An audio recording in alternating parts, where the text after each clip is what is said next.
Didik TV KPM. Kembali kita di Mendengar Rendah di Didik TV KPM. Kita belajar tentang zaman air batu dan untuk segmen ini ada pula zaman air batu akhir. Apa pula tu Cikgu Ridwan? Zaman air batu akhir. Yang bermula pasti berakhir kan. Tapi bila nak air, kita tak tahu. Yang pastinya zaman air batu akhir tu macam yang kita tahu awal tadi. Bahawa Holosen itu belum lagi tamat dan Holosen itu telah duduk dalam zaman air batu akhir dan zaman kita hari ini adalah fasa yang masih lagi terlibat dalam tahap Holosen itu.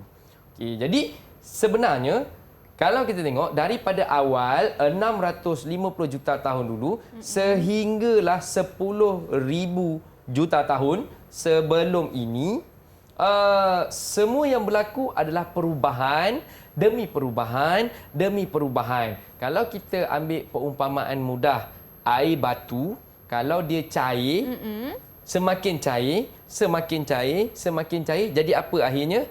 Habis cair semua sekali. Betul. Kalau macam yang cikgu sebut awal tadi, TO ais, aisnya cair, makin cair, air bertambah, melempah, akhirnya tak minum, bayar pun tak, jalan je.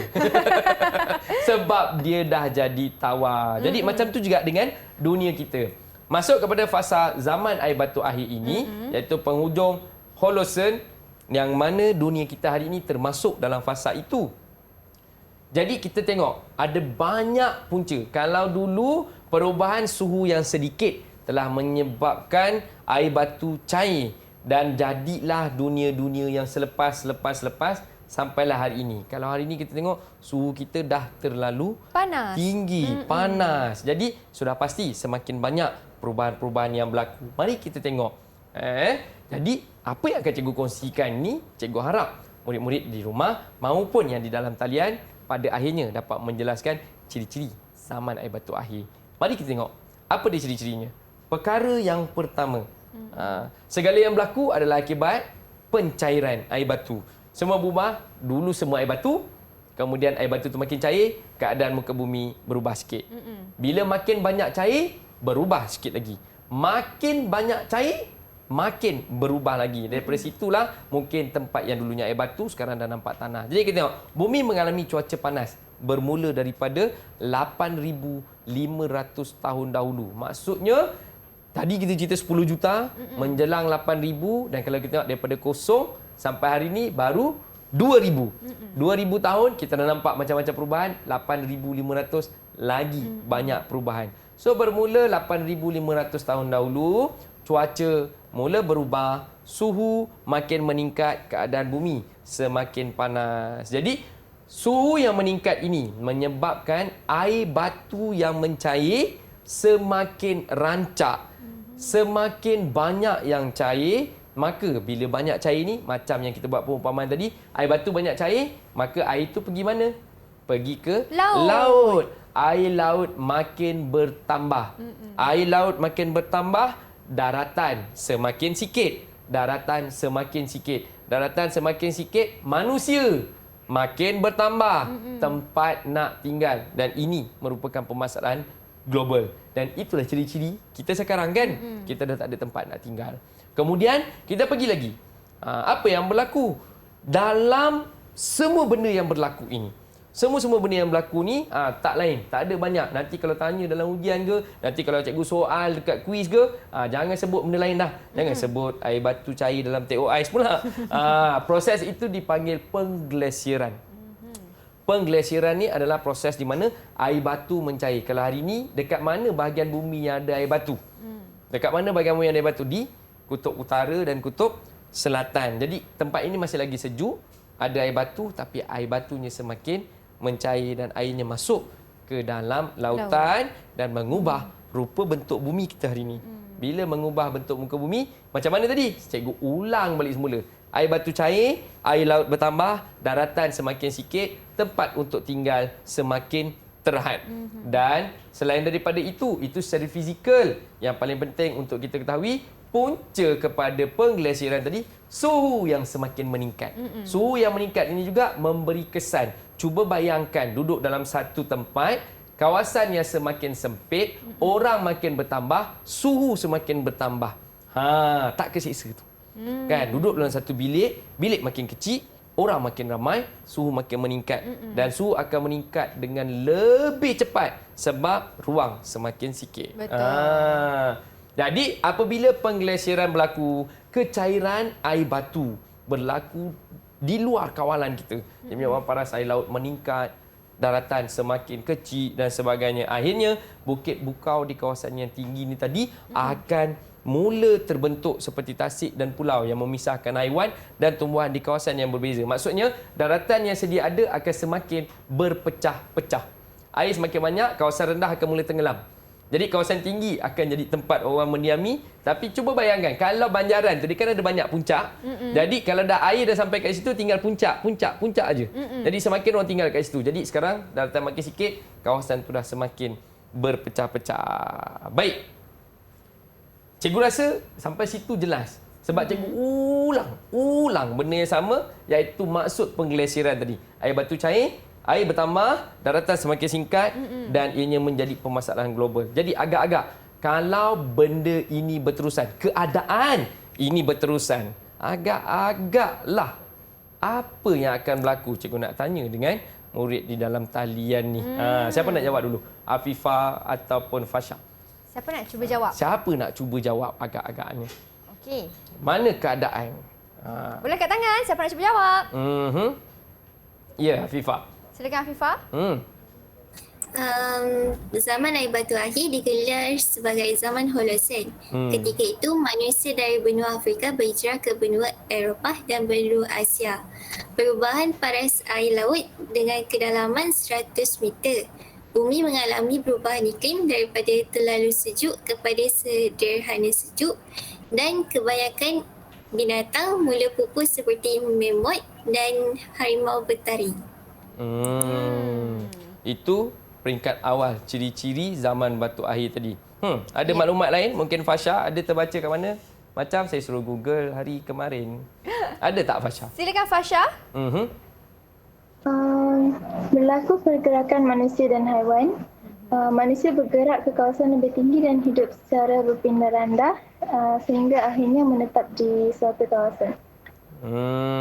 Betul. Betul cikgu? Betul. Okey, kalau betul bagaimana cikgu nak bagi bintang atau markah kepada Fasha dan Afifah? Saya rasa kalau kita nak bagi bintang daripada 6 daripada 6, kalau macam ni maklumat yang boleh dikongsikan, kita bagi dia 5. Oh, dari kedua-dua 6. mereka? Ya, kedua-dua mereka. Baik cikgu. Baik. Betul. Apa yang Afifah dan Fasha cakap tadi adalah sama seperti mana apa yang cikgu jelaskan tadi. Itu sebab cikgu bagi dia 5 bintang. Sebabnya dia boleh menjelaskan keadaan itu yang mana apabila air meningkat, nampak tadi Fasha cakap manusia akan mula berpindah daripada kawasan bertempat dia tinggal asal kepada kawasan yang lebih tinggi dan mula mendiami. Dan ini bukan hanya berlaku kepada satu kawasan ataupun kepada satu kelompok masyarakat, tetapi ianya berlaku kepada seluruh dunia. Itu sebab cikgu kata tadi, ianya menjadi satu permasalahan global. Sebab kawasan semakin kecil, orang berpindah dan macam yang Fasha sebutkan, macam yang Afifah sebutkan tadi, berlaku kepupusan. Dan ini dah berlaku dulu. Ini dah berlaku dulu. Waktu awal lagi, mungkin kalau kita tengok kat garis masa tadi, dah berlaku waktu dekat kosong tu. Ataupun mungkin 1000, 2000 sebelum kosong tu. Tapi sekarang kita dah 2000 ke depan daripada itu. Mungkin sebenarnya kita telah pun berada di puncak-puncak yang boleh didiami suatu ketika dahulu. Dan kita tak tahu bilakah puncak kita ni akan tenggelam. Wah, okey cikgu. Bagaimana pula dengan slide seterusnya? Baik, daripada situ boleh kita simpulkan bahawa kalau kita tengok ciri-ciri manusia di zaman air batu akhir, dan jangan lupa ciri-ciri itu juga di sekitar kita. Benda ini, perkara ini bukan benda yang berlaku dulu. Itu sebab Holosen tu berlaku sampai hari ini. Kita tengok yang pertama, kehidupan manusia. Manusia hidup secara nomad dan mereka memburu binatang. Hari ini hidup nomad tak? Daripada Bera, kemudian dia pergi ke Kel, pindah. Daripada Temerloh, dia pergi ke Seremban. Nomad berpindah-pindah. Tapi akhirnya dia akan balik juga ke sana kan. Okey, kemudian tumbuhan utama rumput dan pokok renek. Hari ni kita dah tak jumpa pokok yang besar-besar. Pergi hutan baru jumpa. Kalau kita kat sini kita dah tak jumpa dah pokok yang besar-besar. Kita jumpa renek, padang rumput aja kan. Kemudian kita ada binatang. Binatang di kawasan tanah pamah yang sejuk terdapat badak dan mammoth. Hari ni kita jumpa apa? Lembu pun kita jumpa dekat kandang ni. Kita dah tak jumpa lembu di padang rumput lagi dah. Nampak? Maksudnya dah berlaku kadang-kadang itu. Ciri fizikal bumi, permukaan air laut membeku dan besar seperti dilitupi salji. Hari ini keadaan itu dah tidak berlaku lagi. Dan tadi kita belajar bahawa apabila air batu tu cair, tanah yang tinggal tu akan jadi padang dan Havana tadi. Aras laut meningkat, paras air laut rendah, pulau bersambung dengan tanah besar. Asalnya dia pulau bersambung dengan tanah besar. Kemudian suhu dunia masih lagi sejuk. Ini waktu awal zaman air batu akhir dulu, kawasan di kutub dan benua Eropah dipenuhi salji. Ini waktu awal tadi dekat Holocene tu. Dan hari ini bila dah sampai ke ujung, jangkaannya sudah pasti telah berbeza. Okey cikgu, memandangkan kita sudah pun sampai di penghujung kelas kita cikgu, sedikit rumusan yang cikgu boleh simpulkan daripada tajuk kita hari ini. Baik, sebenarnya kalau kita tengok kenapa kita belajar dekat sini, ada dua perkara. Perkara yang pertama, kalau kita tinjau, ini adalah perkara yang tak dapat kita buktikan secara fizikal. Kita tak nampak dia berlaku 650 juta tahun dahulu. Tapi kita boleh dapat maklumat bagaimana dengan menggunakan kaedah-kaedah penyelidikan yang ada, dan dalam sejarah sudah pasti kaedah pemikiran sejarah mengajar kita untuk meneroka bukti dan mencari jawapan kepada persoalan yang pertama. Yang kedua, kita harus sedar bahawa apa yang berlaku hari ini adalah kesan daripada apa yang berlaku dahulu. Dulu suhunya panas, tidak ada orang jaga, air batu cair, keadaan semakin teruk hari ini. Dan kalau hari ini perkara ini masih dibiarkan berterusan, maka hari besok mungkin tiada lagi untuk kita. Jadi kita harus sedar bahawa apa yang kita lakukan hari ini akan memberi kesan pada dunia hari besok. Ya, okey cikgu. Mendalam maksud yang cikgu sampaikan tadi tu. Tadi murid-murid kita pun yang memberi kerjasama dengan menjawab soalan sangat baik cikgu. Momentum yang mereka berikan sangat tinggi. Jadi sangat bagaimana tinggi pentafsiran keseluruhan bagi murid pada hari ini? Kalau kita lihat maklumat yang dikongsikan memang mendalam. Mereka bukan hanya sekadar tahu, mereka juga faham, mereka boleh aplikasi dan mereka boleh mencipta. Jadi apabila mereka boleh mencipta, mereka boleh meramal apa yang akan berlaku. Kita katakan mereka berada pada, kalau dari 6, kita boleh bagikan mereka 5. Wow. Tahniah. Syabas murid-murid. Berikan tepukan untuk diri anda semua. Tahniah untuk hari ini. Dan juga cikgu, kalau yang mereka berada di rumah ingin menambahkan lagi ilmu pengetahuan dan kefahaman mereka, di mana mereka boleh dapatkan sumber-sumber rujukan ini?